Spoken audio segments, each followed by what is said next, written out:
¿Ya me escuchan? ¿Todo bien? Sí, profe. Ya, súper. Entonces, para la clase de hoy día lo que vamos a ver es continuando el tema de análisis sensorial que lo hemos visto tan intermitente y ahora lo vamos a tratar de cerrar con esta clase. Lo que vamos a ver en esta clase son lo que se conocen como pruebas afectivas. Entonces, ¿qué son estas pruebas afectivas? Las pruebas afectivas son conocidas como también análisis hedónicos, y este hedónico viene de algo que me produce placer o que me relaciona con una sensación de placer. Y eso está muy asociado con el consumo de los alimentos. Normalmente nosotros consumimos alimentos que nos permiten tener una sensación que nos agrada y al mismo tiempo tenemos todo el aporte nutricional de estos alimentos. Pero esto hedónico también viene de la mano de algo que nos rechaza. Si pruebo, por ejemplo, brócoli y no me gusta el brócoli, me va a producir un rechazo, que es lo contrario al placer, pero que también forma parte de lo que es el análisis sensorial. Los análisis afectivos basados en esta característica de placer o no placer permiten cuantificar el grado de aceptación o rechazo de un producto. Y normalmente la pregunta que se hace es, ¿te gusta o no te gusta? ¿Cuánto te gusta? Entonces son bien dicotómicos, o me gusta o no me gusta, y determino cuánto o no me gusta. ¿Qué características tienen estos análisis sensoriales? Lo ideal es realizarlos con un panel sensorial que esté entre 20 a 150 personas, donde 70 vendría a ser el número más óptimo. ¿Por qué se necesita esto? Porque cada ser humano tiene una escala diferente de preferencias. Entonces, si yo tengo un número grande de panelistas, puedo controlar eso a través de una muestra muy grande. Ustedes en estadística han visto que la muestra es bien importante. Entonces, si yo tengo un N lo más representativo posible, voy a atenuar el error o la diferencia que existe por este set de preferencia específico de cada ser humano. Lo otro interesante es que para hacer este tipo de análisis, lo ideal es que el panelista que va a hacer y va a probar los alimentos sea usuario del producto. Usuario del producto para que ya tenga una relación con ese producto y podamos nosotros utilizar su conocimiento previo para poder determinar de alguna forma si el producto se puede aceptar o no. Entonces, normalmente estos análisis se hacen para comparar cosas. Entonces, sé de una persona que consume jugo de piña y yo estoy sacando una nueva formulación de jugo de piña que tiene probióticos, por ejemplo. Mi ideal sería que tanto el jugo de piña sin probióticos como el con no probióticos se acepten de la misma forma. Entonces yo no voy a tener un rechazo del consumidor porque el jugo tenga probióticos. Voy a tener una aceptación por un segmento de la población porque tiene probióticos y va a ser más atractivo. Pero si el sabor es muy distinto, podría producir un rechazo. Entonces yo tengo que definir si el consumidor que toma el jugo de piña lo acepta o lo rechaza. ¿Me entienden hasta ahí? Ya, voy a asumir que sí. Entonces, para hacer análisis de afectivos se pueden hacer dos tipos de análisis. Los análisis de preferencia, que me permiten recabar información de si el consumidor le gusta o no un producto, si prefiere un producto sobre otro y finalmente si tiene la intención de utilizar o comprar ese producto. Y toda esta información se retroalimenta entre sí para la mejora o la perfección de los alimentos que estoy desarrollando o del nuevo producto que estoy tratando de sacar en el mercado. Por otro lado, se los utiliza para hacer análisis de aceptación, que me permiten medir de acuerdo a una escala el nivel de aceptación o rechazo de un producto. Ustedes hacen estos análisis de aceptación cuando responden las encuestas de medio semestre o de final de semestre, en la cual valoran ciertas actividades dentro de la clase en una escala del 1 a 4. Cuando se hace análisis sensorial se utiliza una escala, pero normalmente la escala va del 1 al 5 o del 1 al 9. Y esta escala normalmente se asocia con al centro un valor indiferente, ni me gusta ni me disgusta, y a los extremos o realmente lo odié, no me gustó para nada, o me encantó y me gustó muchísimo. Cuando estamos trabajando con niños, por ejemplo, se pueden utilizar unas escalas con estos monitos, con estas caritas, porque los niños no saben leer si son niños muy pequeños y los dibujitos los permiten poder acercarse a una aproximación de si les gusta o no el producto. Entonces, lo que vamos a ver nosotros son estos análisis de preferencia que eran los primeros. Y características de estos análisis. Se basan en la posibilidad de elegir entre diferentes productos. Yo voy a mostrar al panelista al menos 2 productos y voy a pedirle que elija el uno sobre el otro. Y la forma de realizar estos análisis se puede realizar por una preferencia pareada o por ranking. Cuando utilizo preferencia pareada, estoy hablando de 2 productos, pero si tengo más de 2 productos, voy a utilizar esta escala ranking. ¿Qué es el ranking? Es ordenar los productos de acuerdo a preferencia, del que más me gusta al que menos me gusta. Y vamos a ver ejemplos de cada uno de estos ahora. Entonces, vamos a partir con la preferencia pareada cuando tengo 2 productos. Este análisis es bien simple y imita mucho lo que hace el consumidor cuando está haciendo la compra. Como se ve aquí en la imagen, es una persona que está tomando 2 productos, que los observa, por ejemplo, sean puré de papas, los observa y dice, hay el puré de papas Knorr y el puré de papas Maggi. ¿Cuál compro? Entonces leo las características o me acuerdo de alguna preferencia que haya tenido. No sé, siempre comíamos Maggi en la casa de mi mamá, entonces, por ejemplo, me voy a ir por el Maggi. En eso se basa el análisis de preferencia pareada, en una situación súper simple que evoca un momento de compra del consumidor. Entonces, ¿qué características tiene? El panelista va a recibir 2 muestras que están codificadas aleatoriamente, como ustedes han hecho para el trabajo de análisis sensorial, o los que van a hacer lo van a hacer. Y las 2 muestras se presentan en simultáneo. Y se pregunta, ¿cuál es la preferida? ¿Cuál es la que te gusta más? No voy a preguntar nada más que eso. Y una vez que pregunto esto, 2 segundos.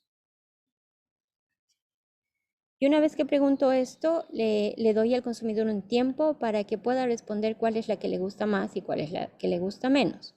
Lo ideal es pedir que el consumidor tome una decisión, que se vaya por la una por la otra, que no diga las 2 me gustan igual. Entonces yo tengo que reforzar esto en las instrucciones que le doy al consumidor. Si encuentra igual tiene que marcar alguna como su preferida, aunque las encuentre igual. Podría hacerlo al azar, como lanzar una moneda, podría ser de Team Marín, lo que prefiere. ¿Sí? Entonces, características de este análisis. Como les decía, se presentan 2 productos al mismo tiempo. El producto, en este caso no estamos utilizando códigos de 3 letras para hacerlo más simple. Vamos a tener el producto A, el producto B, que se presentan A y B en ese secuencia de presentación. Y lo ideal es hacer también un segundo test con el mismo panelista en que se presentan las muestras en el orden contrario.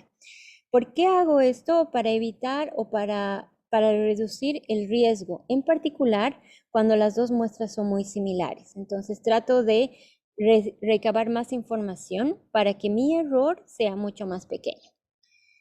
¿En qué se basa este análisis? Se basa en, obviamente, propuestas de hipótesis, y la primera hipótesis dice que el consumidor o el panelista con una probabilidad del 0.5% va a encontrar las 2 muestras iguales. Este 0.5%, si remontan a su clase de estadística, es muy similar a lanzar la moneda. Entonces, la probabilidad de que el panelista pueda diferenciar entre la una y la otra, para mi hipótesis 0, es de 1/2. Y la hipótesis alterna va a ser el panelista percibe las 2 muestras diferentes. Como existe solamente la posibilidad de escoger una u otra muestra como la preferida, este tipo de análisis cae en lo que es una distribución binomial. Entonces, aquí el ejemplo. Tengo 2 jugos. Jugo de naranja. Un jugo de naranja exprimido Watts y otro jugo que es Simply Orange. Diferencias entre estos dos. Watts es de origen chileno, Simply Orange es de origen americano, me parece. Entonces, le voy a decir al panelista que pruebe estos 2 productos. Le voy a dar la hoja de instrucciones donde le indico qué es lo que está probando. Jugo de naranja, le pido algunos datos como por ejemplo su nombre, la fecha en la que está haciendo el análisis, qué número de panelista es, si es que yo le he dado algún código y el código de la sesión para ver si es la sesión 1 o la sesión 2. Y le doy las instrucciones. En este caso las instrucciones son, como hemos visto antes, enjuagar la boca con agua antes de empezar. Tomar y probar o degustar las 2 muestras en el orden que se presentan, de izquierda a derecha. Puede tomar la cantidad de jugo que desee, pero debe al menos probar la mitad de la muestra. Me tengo que asegurar que al menos este consumidor tenga suficiente jugo en la boca como para degustarlo y poder apreciar alguna característica. ¿Por qué se hace eso? Porque si estuviera hablando, no sé, de un jugo de, no sé, de algo realmente feo, un jugo de brócoli, digamos, puede ser que el consumidor tenga un rechazo al tiro. Entonces, lo que yo le pido es que al menos la mitad del jugo que le estoy presentando lo tome. Luego le digo la pregunta, encierra en un círculo cuál de las muestras prefiere o cuál le gustó más. Usted debe hacer una selección. Y le digo, si tiene alguna consulta, hágala antes de empezar el test para que yo no interrumpa la evaluación. Doy gracias por la participación y le pido que entregue el formulario al salir. Entonces, en nuestro ejemplo, vamos a suponer que hemos reclutado 50 panelistas, de los cuales 35 panelistas dijeron que prefieren la muestra A. Entonces, tengo un número, un valor cuantitativo en el cual yo puedo identificar cuál es la muestra más preferida. Y con estos valores debo hacer un análisis utilizando la tabla de distribución binomial que habíamos visto en la primera clase. Entonces, para subsanar las dudas que habían quedado de esta clase, también vamos a hacer este mismo ejercicio aquí. Esta es la tablita de distribución binomial que habíamos visto en la primera clase. Es una tablita un poquito más legible, que la he cambiado para que se entienda mejor. Y aquí estoy anotando nuestra hipótesis nula. La hipótesis nula, las dos muestras se perciben iguales. La hipótesis alterna, las dos muestras se perciben distintas. ¿Qué es lo que hago? En la columna que dice número de juicios o panelistas, encuentro el valor 50, que es el número total de mis panelistas. Y con ese valor 50 determino qué análisis voy a hacer. ¿Se acuerdan que había análisis de una cola, análisis de dos colas? Y nosotros habíamos determinado que como solamente puedo escoger una muestra, voy a hacer un análisis de una cola. Entonces, con esa información, recorro la tablita hasta encontrar este valor que corresponde al 5% de exigencia y me da un número de 32. ¿Para qué me sirve ese número? Este número de 32, como dice aquí, al observar la tabla de números de aciertos, encontramos que se requiere al menos 32 personas que se inclinen por uno de los productos, en este caso el producto A, para decir que existe una diferencia. En nuestro ejemplo, 35 personas escogieron el producto A. Por lo tanto, podemos decir de forma estadística que A fue significativamente más preferido que el producto B con una probabilidad del 5%. Entonces, este numerito de aquí me indica el número de personas que al menos deberían haber preferido uno u otro alimento u otra muestra. Si mi número, cuando yo tomo los datos, es mayor a ese 32, puedo significativamente decir que los panelistas prefieren la muestra A. Si es menor a 32, digo, no prefieren la muestra A y deberían preferir la muestra B, porque no en caso de que hayan empates, lo que pasaría es que la hipótesis nula se comprueba y las muestras se prefieren de la misma manera, porque 25 personas prefirieron la A, 25 personas prefirieron la B, entonces compruebo mi hipótesis nula. Cuando tengo un número mayor a mi valor crítico, compruebo la hipótesis alterna que dice que la probabilidad de que el consumidor prefiera una sobre la otra no es igual. ¿Se entiende? ¿Profe? Sí. ¿Siempre hay que ocupar 0,5 y una cola? Sí, siempre para este tipo de análisis. Ya, gracias. Profe, tengo una duda. Adelante. Usted dijo que se daba a los consumidores 2 veces las mismas muestras, como invertidas. Sí, exacto. Entonces, ¿qué pasa si en la primera escogen, por ejemplo, la A como preferencia y después en la segunda escogen la B? ¿Le dan para probar de nuevo?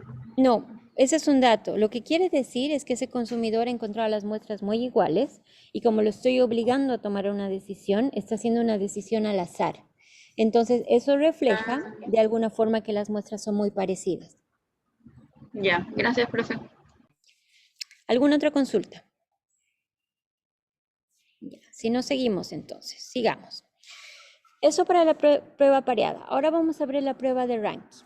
En las pruebas de ranking, como hemos visto hace un momento, se le pide al panelista ordenar un set de productos, que tienen que ser más de 2, ya sea en un orden ascendente o descendente de acuerdo a la preferencia. ¿Cuál es el que más te gusta? ¿Cuál es el que más te disgusta? Depende de lo que uno quiera preguntar. Puede utilizar indistintamente todas.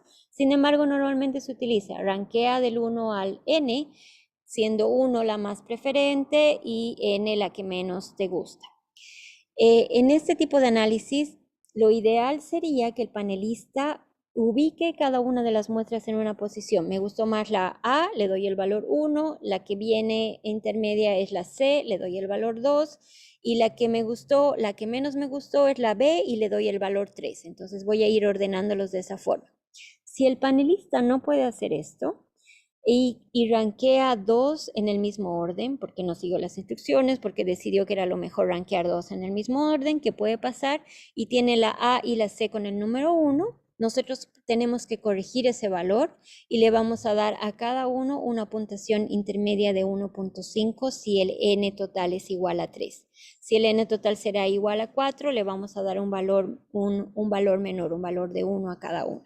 Eso se necesita corregir porque es importante que no se repitan las puntuaciones una al lado de la otra. Pero lo vamos a ver en el ejemplo que sigue para que quede más clarito. ¿Qué características tiene este análisis? Que es súper simple. Uno siempre, la mayoría de las veces, puede rankear y ordenar lo que le gusta, desde lo que más le gusta hasta lo que menos, o en sentido contrario. Es bien intuitivo porque todo el análisis se basa en el conocimiento previo del consumidor y es bien sencillo de hacer. Uno siempre rankea las cosas cuando va a comprar cualquier producto y los va comparando, uno los ordena de acuerdo a su preferencia. Es rápido porque cuando estamos hablando de la degustación de los productos que no son muy parecidos, yo puedo ordenarlos de forma rápida. Sin embargo, si son muy parecidos, me va a costar un poquitito más.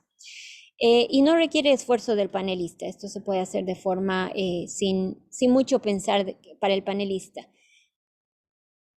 Entonces, ¿qué más tiene esta característica? Vamos a hacer un ejemplo ahora. Entonces, tenemos el ejemplo. Determinar el orden de preferencia de 3 tipos de yogur. Tengo un yogur Nexo Prole, un Column batido, un Batifrut también batido. Todos son batidos, todos son de frutilla. No sé si alguno de ustedes consume alguno de estos productos o ha consumido los 3. Si me puede decir si son iguales o diferentes, ¿cómo los percibe? ¿Los percibe muy distintos?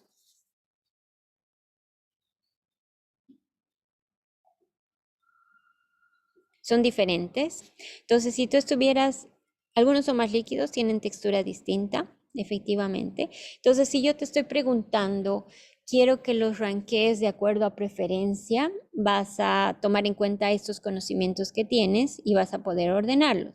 Entonces, desde ese punto de vista, el ranking es mejor para productos que son muy diferentes, donde evidentemente las características son distintas. Yo no quiero que encuentres si son parecidos o no, sino quiero que los ordenes de acuerdo a cuál prefieres más. Esto me sirve súper harto para hacer un análisis de mercado en el cual puedo ver dónde se posiciona mi marca. Por ejemplo, Column quiere saber si su producto es más preferido que su competencia Soprole, y tiene 2 productos de Soprole para comparar que son similares. Entonces con este análisis puede llegar a determinar si es preferido en el ranking número 1 o si es preferido en el ranking 2 o 3, etc. Entonces me es una buena información de mercado. No me sirve mucho si estoy queriendo cambiar la formulación un poco y comparar con otros. En ese caso lo que debería hacer es hacer una preferencia pareada. Los que ya hicieron el análisis del jugo de naranja, ¿cómo les fue? ¿Eran diferentes? ¿Eran parecidos? Eran diferentes. Eran 4 presentaciones muy distintas, ¿verdad? Porque teníamos el jugo en polvo, el jugo de naranja exprimido, teníamos el jugo fresco, no, ya no me acuerdo, el jugo que venía de botella, etcétera. Entonces eran bastante diferentes. ¿Cómo lo tomaron sus panelistas a quienes reclutaron? ¿Mostraron alguna sensación de rechazo con alguno? Que era evidente, digamos, lo probé y dije así, uy, qué malo. Sí, con el natural, porque estaba muy ácido, puede ser. ¿Ustedes creen que podríamos haber corregido eso? Porque puede ser que la acidez sea un factor en el cual uno no prefiere ese jugo. ¿Ustedes creen que si le hubiésemos puesto azúcar o algún endulzante, se hubiese corregido eso y hubiese tenido una mayor preferencia?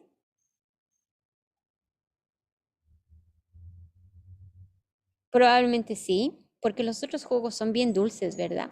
Son, especialmente el jugo que viene en polvo, es bastante dulce. Entonces, efectivamente, se podría haber dado esa situación. Bien, entonces, vamos a ver cómo están sus resultados para poder analizarlos. Entonces, sigamos con nuestro ejemplo. Tenemos nuestros 3 yogur de frutilla, que son todos líquidos batidos. Sabemos que tienen características distintas. Quiero ver cuál es el más preferido. Una vez más, entrego las instrucciones al consumidor, identifico el tipo de análisis que va a hacer, el tipo de alimento que va a probar. Aquí incluso podría poner que es un yogur de frutilla. Le pido algunas características: nombre, fecha, número de panelista, código de sesión. Otras características que también se pueden pedir son, por ejemplo, el género el género y la edad.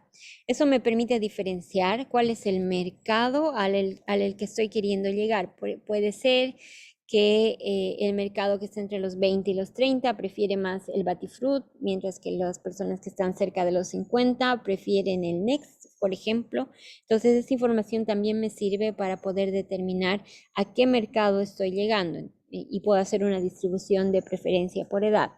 El género me sirve de la misma forma, identificarse ya sea por un género neutral, femenino o masculino. También me dice cuál es mi mercado, si estoy llegando más a las mujeres, más a los hombres, más al género neutral. Entonces me da una información que me puede servir, por ejemplo, para hacer una propaganda que sea más específica, que puede estar dedicada de forma más fuerte a ese género para crecer en número de personas, o puedo empezar a hacer lo contrario y empezar a hacer una propaganda más para la gente adulto mayor, si es que quisiera empezar a llegar a ese mercado. Entonces, esa información también es buena. Las instrucciones nuevamente: enjuagar la boca. Les pido si es necesario que se enjuague la boca en cualquier momento durante el análisis. ¿Por qué creen que les hago esto? ¿Por qué, a diferencia del jugo de frutas, no se daba esa instrucción? Aquí les digo: enjuague la boca, y si en algún momento siente la necesidad nuevamente de hacerlo, vuelva a hacerlo. Porque puede producir rechazo el producto inmediatamente, quizás. Puede producir un rechazo. Y además, ¿qué? Que está relacionado con la característica de la textura del yogur per se. Puede quedarse en la boca. Exactamente, el yogur es viscoso, ¿verdad? Entonces puede quedarse un poco en la boca y puede eso influenciar. Y si se me queda algo en la boca, voy a tener todavía el aroma, voy a tener todavía el flavor. Entonces eso va a influenciar directamente en la percepción del consumidor. Así que si lo siente, que lo haga para tener ese menos impacto de la cremosidad, como se pone en el chat. Nuevamente le indico que tome las muestras de izquierda a derecha en el orden que se presentan. Le digo que puede mostrar la muestra las veces que quiera, siempre y cuando ya haya probado todas. Entonces, ¿qué esto quiere decir? Puedo repetirme: pruebo la A, me enjuago; pruebo la B, enjuago; pruebo la C, enjuago. Y me queda una duda: así, pucha, entre la A y la C, las dos me gustaban igual. Vuelvo a probar y digo así: la A, vuelvo a probar la C y digo, no, sí, la C me gustó más. Entonces, le doy al consumidor esa oportunidad de poder asegurarse de su elección.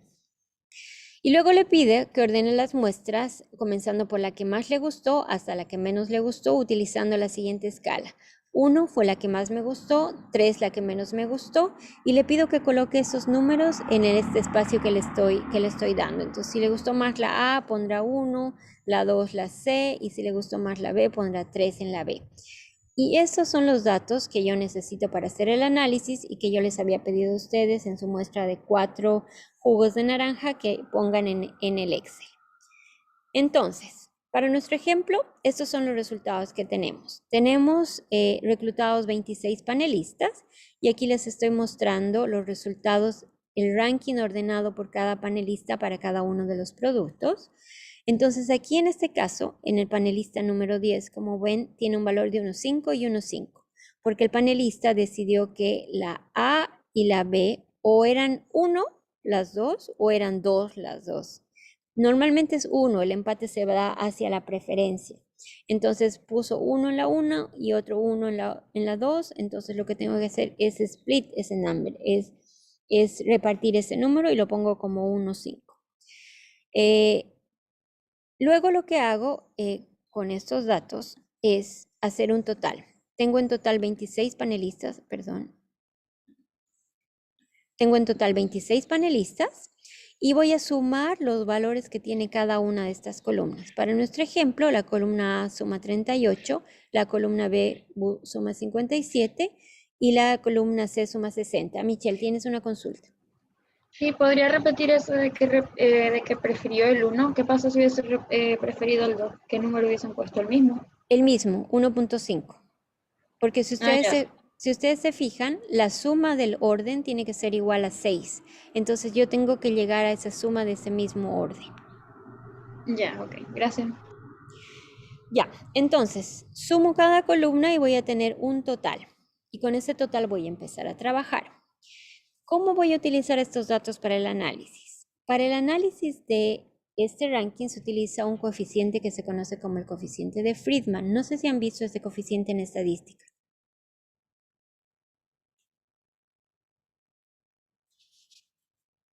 No. ¿En qué están en estadística en este momento?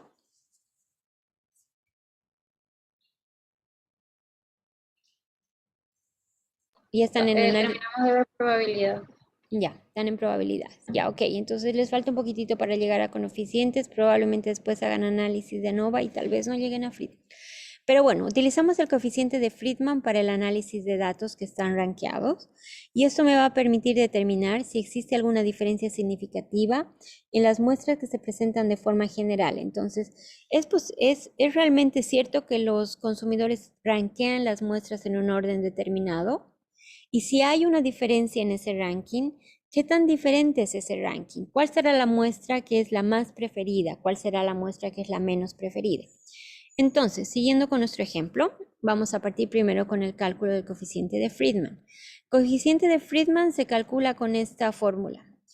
Por alguna razón, en la estadística algunas veces las primeras letras que representan los coeficientes no corresponden a la primera letra del nombre. Entonces, intuitivamente yo debería haber dicho que en vez de T debería ser F, haber sido un F aquí. En algunos libros se utiliza como F, pero en la mayoría se utiliza como T. Entonces, este T representa el coeficiente de Friedman que se calcula con esta ecuación. ¿Qué hay en esta ecuación? B representa el número de panelistas, T representa el número de muestras y X representa la suma o el ranking de cada muestra, que es esta suma que hemos hecho en nuestra primera tablita, esta suma simple. Es para amargarnos la vida, si estadística puede ser complicada. Ya, entonces, esto de cambiar los nombres. Entonces, con estos valores, que son los valores o estos datos que son los que yo extraigo desde mi análisis sensorial, puedo calcular este coeficiente de Friedman. Así que vamos a calcularlo de acuerdo al ejercicio. Voy a volver a repetir. Los valores que se tienen en la muestra son 38 para A, 57.5 para B y aquí es 60.5, perdón por el typo.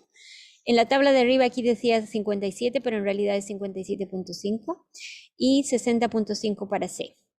A esta suma, si se fijan en la ecuación de Friedman, yo necesito elevarla al cuadrado. Entonces, elevo cada uno de los valores al cuadrado y voy a obtener esos números. Mi número de panelistas que representaba B era igual a 26, mi número de muestras es 3 y el número de muestras más 1 va a ser 4. Entonces, estos son los datos con los que voy a partir. Con esos valores voy a reemplazar mi ecuación de Friedman. Entonces, aquí tengo 12 partido por el número de panelistas multiplicado por el número de muestras y el número de muestras más 1. Todo eso multiplicado por la sumatoria de las sumas simples de cada una de las columnas al cuadrado.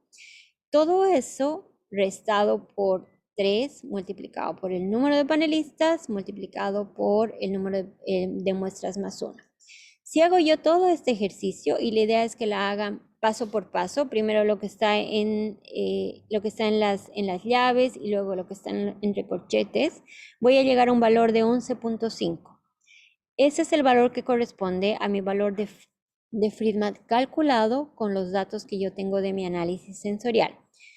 Entonces, con eso, ustedes podrían llegar a una conclusión, Friedman 11.5. ¿Qué me dice eso? ¿Puedo llegar a algo? ¿Las muestras son diferentes? ¿No son diferentes? ¿Qué es lo que creen?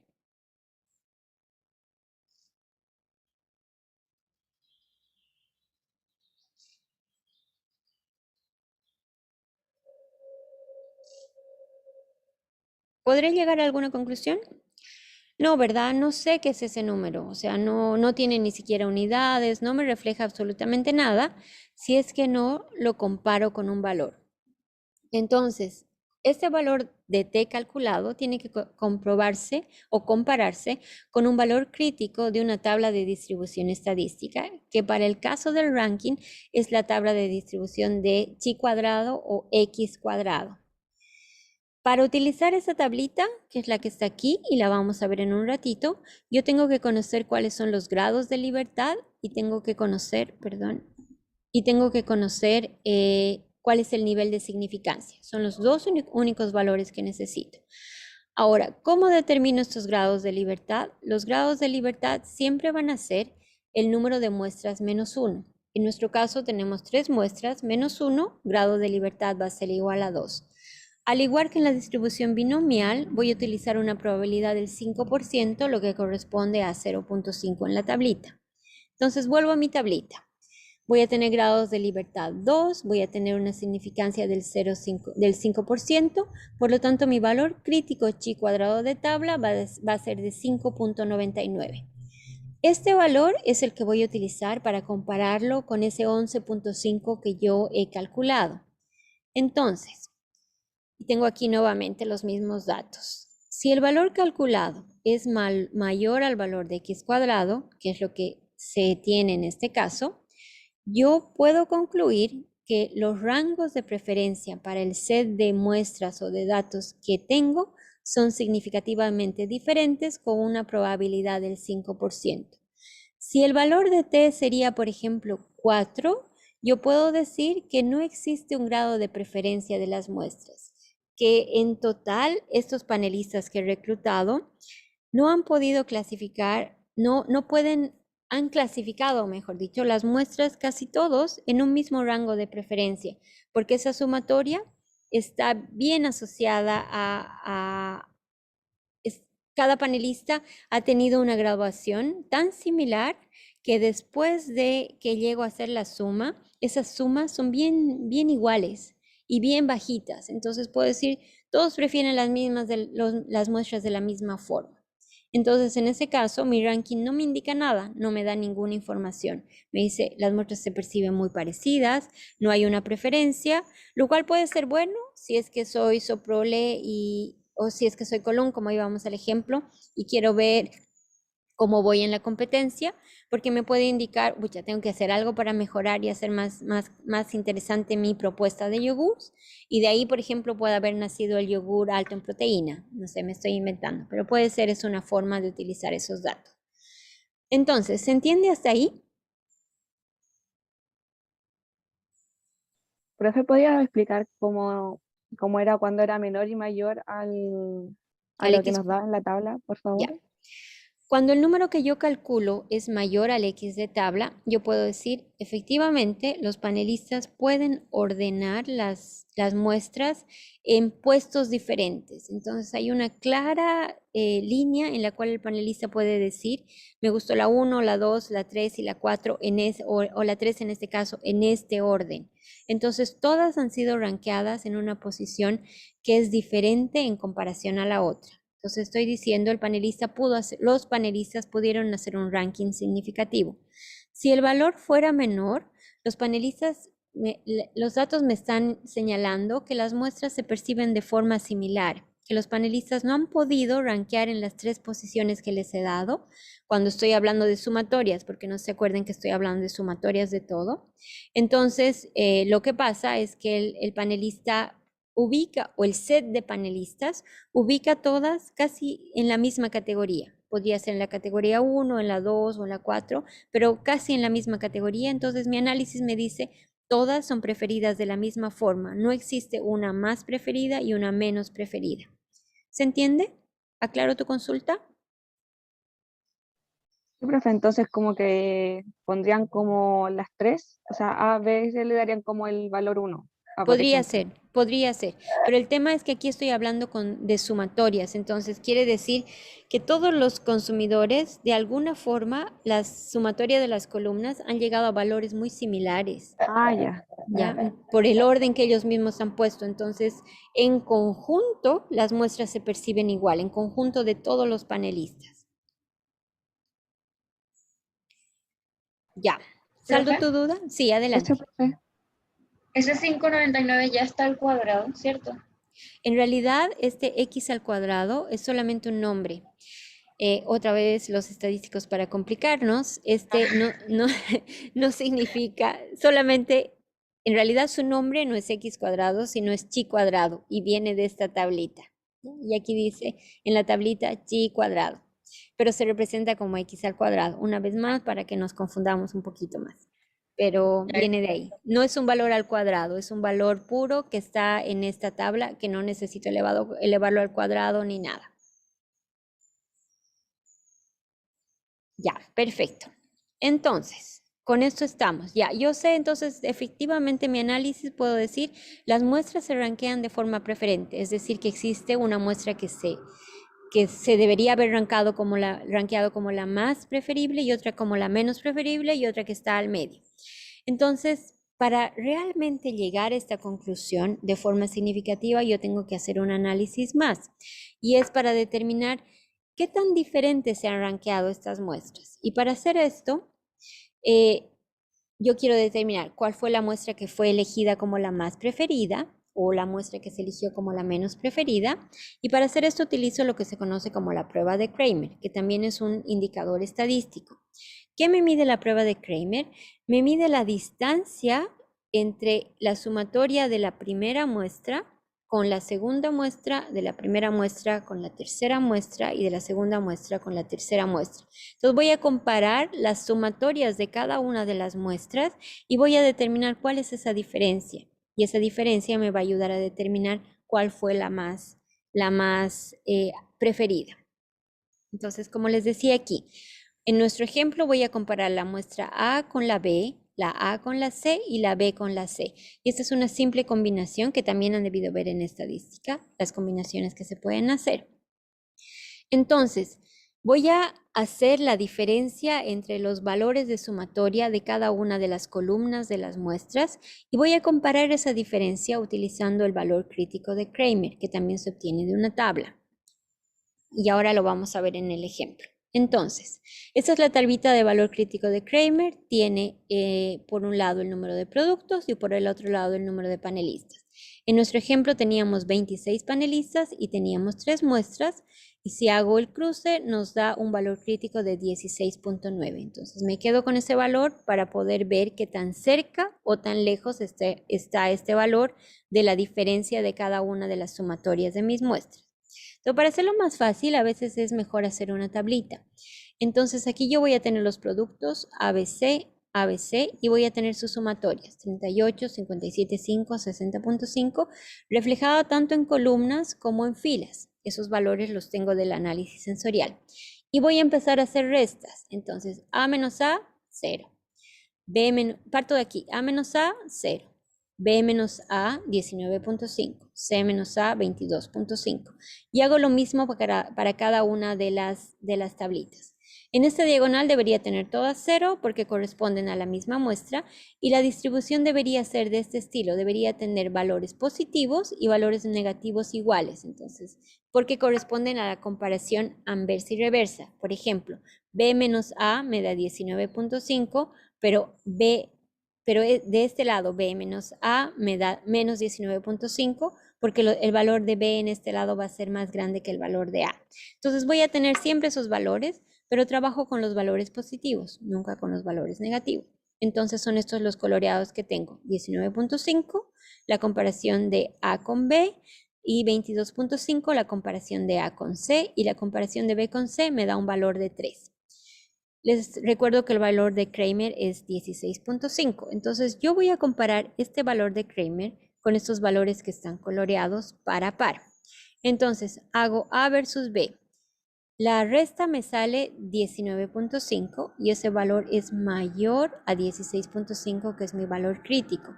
Entonces, si ese valor es mayor, yo puedo decir que A es más preferido que B. Si el valor fuera menor, yo diría que B es más preferido que A. Hago lo mismo análisis A versus C. El valor es 22.5, mayor a 16.5. Llego a la misma conclusión. A es más preferido, aquí perdón, debería ser C. A es más preferido que C. Entonces llego a la conclusión de que A es más preferido que B y más preferido que C. Entonces debería estar en mi valor número 1. Y eso también se corresponde con la bajita suma que tengo aquí. Mientras más unos tenga mi producto B, cuando los panelistas los van ordenando, más bajita va a ser mi sumatoria.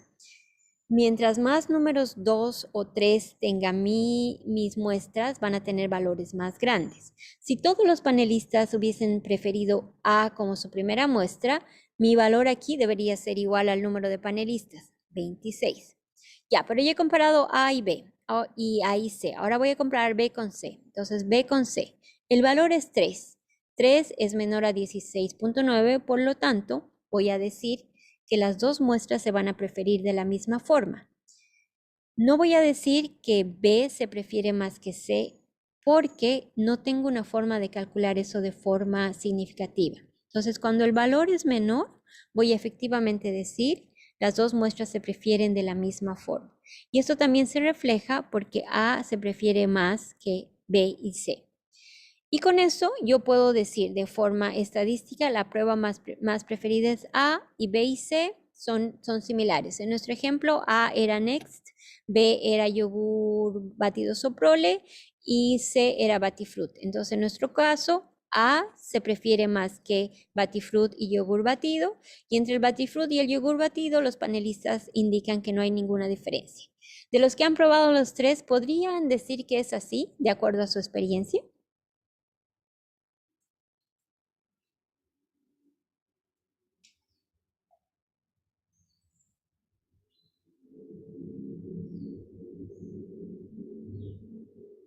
Probablemente sí, probablemente no. Depende de el set de valor que tenga cada uno de ustedes. Algunos podrían llegar a la misma conclusión, prefiero el Next. Algunos podrían decir, no, para mí el Soprole batido es mucho mejor y ese podría haber sido mi número 1. Pero con este set de datos puedo llegar a esa conclusión. Entonces aquí nos dicen en el chat, no he probado todos, pero entre Colombia y el Soprole prefiero el Soprole.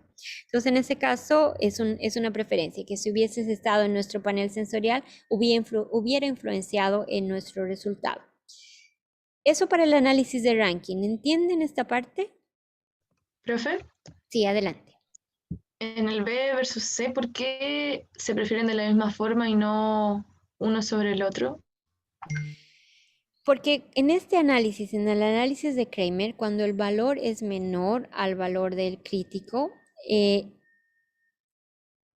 la forma en que se evalúa, así como la forma que el libro nos pide que se evalúan, es que los dos se van a preferir de la misma forma. Entonces no puedo llegar a una conclusión entre esos dos. Aunque intuitivamente yo te podría decir, y en este caso es mucho más evidente, porque la suma de cada uno es muy parecida. 57.5 versus 60.5. La diferencia son 2 unidades o 2 valores. Entonces ahí realmente los dos se prefieren de forma mucho más, se prefieren de la misma forma. Entonces quedaría solamente una preferencia, que sería el A. Exactamente. Ah, ya. Gracias. De nada. Ya, eso es lo que tengo para la clase de hoy día, porque la idea era que podamos saldar alguna duda sobre el trabajo que necesitan hacer. Sin embargo, para mayor información sobre análisis sensorial, les estoy dejando aquí un enlace para una guía de evaluación sensorial de alimentos que tiene ejemplos, que tiene las tablas, que tiene un poquito más de información que en la clase no les he podido dar y que podría servirles a ustedes en el momento en que hagan análisis sensorial. Muchos de los alumnos que pasan por nuestro curso, cuando llegan a, creo que es cuarto semestre y hacen esta unidad de investigación, hacen desarrollo de algunos productos, ya sea con nosotros o con Sebastián en la sala de técnicas, y luego hacen análisis sensoriales con panelistas reales y demás. Entonces, la idea es que ustedes hayan agarrado algo de información de mi clase y si les falta algo puedan ir a esta guía que es bien sencillita de leer, que está en español además, que se la pueden bajar gratuitamente en PDF y puedan hacer esos análisis sensoriales de forma independiente ya para sus trabajos si es que decidieran trabajar en algo como eso. No sé si tienen alguna duda. Profe, más que nada, esta parte entra en la prueba. Buena pregunta. La profe